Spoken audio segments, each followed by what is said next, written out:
Class. So here we are done with almost our last discussion for the semester. And we have been talking about feminism, discussing some of the poems that the feminist writers wrote. And then there are very good discussions. You guys did very well. I usually leave the feminist discussions to feminists or women, or people that have a deep understanding of the female experience. I don't think I am of the opinion that a lot of men, heterosexual males, do not are not don't have the capacity to really understand the female experience. And I know that can be controversial and that, but that's how I understand.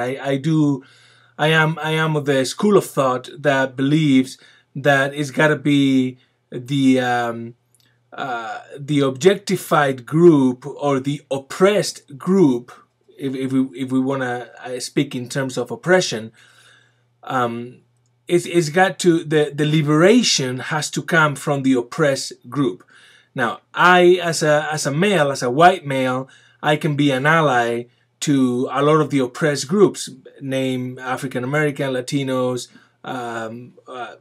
women, homosexual communities, group of subpopulation groups that do not enjoy the benefits and the privileges that the white heterosexual male enjoys in society. I can provide a voice for feminism. I can echo a lot of their thoughts, but I leave it to feminists and women to become the emancipatory voices for their oppressed groups. That's just how I see it. That doesn't mean I don't enjoy reading it and analyzing it and understanding it better and understanding myself better. But good discussions. A lot of you, have been moving toward, objectification of the female body and the image, the female iconography in modern times, and that we still have a long way to go. President Obama, the first law that he signed into the first law that he signed into law, the first thing he signed into law when he became president, shortly after he did, was the equal salary law. So hopefully that discrepancy of the 68 or 72 cents to the dollar will be eliminated with time. Things take time to change, but at least the law is in place, and that's really important. That has been a fighting point for feminists on both sides of the aisle, Republicans and Democrats, women all over the United States. That has been a fight for forever, and finally became law. It's illegal to pay less to somebody because of the gender. And then some of you also talked about motherhood and career developments and strong women images and stuff like that. Really powerful things. In my own opinion on these things, being a married man to a woman who chose to raise our 2 children and put a stop to her career, I can tell you that it's not easy for her. Of course, I should let her speak for herself, but she's not here, and I'm your teacher, so I have to channel her through me. So you decide to have children. And then and that's a huge step. She was working in unemployment and working in her bachelor's degree when she got pregnant with our first child. And so then we were able to finish her bachelor's degree by the time the first baby was born. Was born in the summer, right after she graduated. Then she had to leave her employment. And then we chose to breastfeed the kid. So that also made the mother had to be available longer time to the child, so she couldn't return to work. Then we looked at, with a bachelor's degree, what are her possibilities of employment, and we looked at the salaries that she will obtain and what daycare will cost. And so we put it on 2 tables. In actuality, there's a program online. We did it. And so we plugged in our salary, my salary, plus what she would bring, and then what it would cost daycare, and it came out with rent numbers. It really came out with like, you will be in the hole like $700 every month or something like that. So we were like, okay, so we're going to be poor and somebody else is going to be raising our children. For that, let's just keep it at home. Sure. And then by the time the first kid was 2 years old, we got pregnant with the second child, and we followed the exact same process because we didn't think it would be fair for the second child to not get the same opportunity or treatment that the first child got, you know, full-time mom, breastfeeding, etc. So we're doing that with our second child. And before you know, we're 3-4 years removed, and she's got nothing in her resume.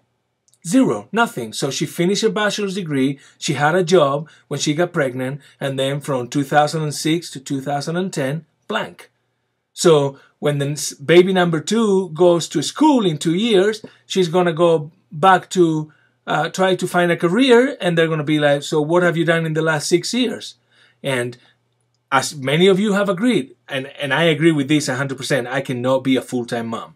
That is a job that only a very few blessed people can do on this planet, and I am not one of them. It is way easier to be a teacher than to be a full-time mom. I can tell you that, and they don't get paid, and that's just, I mean, it's just an attack on your ego, but you know, on your pride. As a woman, as a person, trying to support your family and make a living, and you don't get recognized by society, and now in trying to join back the labor force, she's going to find more obstacles. She's not going to be competitive enough. So it's difficult. A lot of people in modern times, they say, listen, man, the earth is overpopulated. You guys don't need to have children.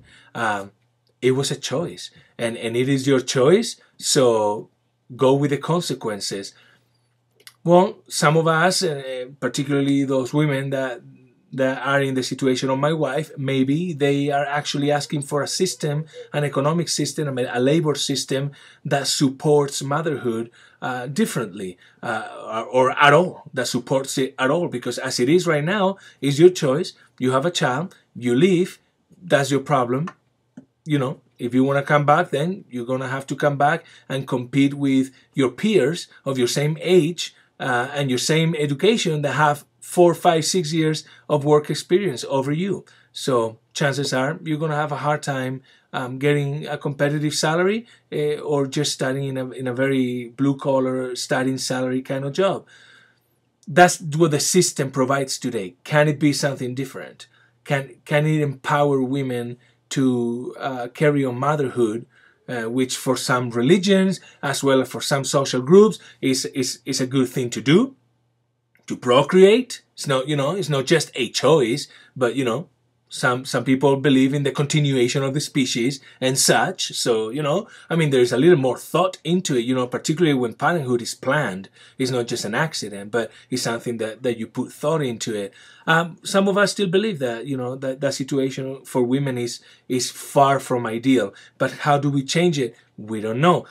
Let's bring it up to, let's say, the military. How about all those kids that after high school they choose to defend freedom, you know, name it whatever you want it, be a patriot and join the armed forces and go to war, and then they come back 4, 8 years later? Are there things in society that are put in place to support their reinsertion in society and the labor force? They have the GI Bill to go back to school. They have respect of society. Okay, well, don't compare the military with motherhood. Okay, that may be your thought. Some of the people may not think that way. It's a choice. We're not comparing careers. We're not saying that being a soldier is better than being a mother. What we're saying is some soldiers selected to go on a path and put a stop to their professional and personal relationships and lives for 4 to 8 years to serve their country. Well, some women chose to have children to raise a family. When they come back into the normal world, into the labor force, what things are put in place to support them? That's some of the arguments. Some of you are talking about that, you know, and so good discussions. And these are touchy issues. Some of them this semester have been very touchy, and you guys have dealt with it very well. See you next time. Let me know if you have questions. Bye.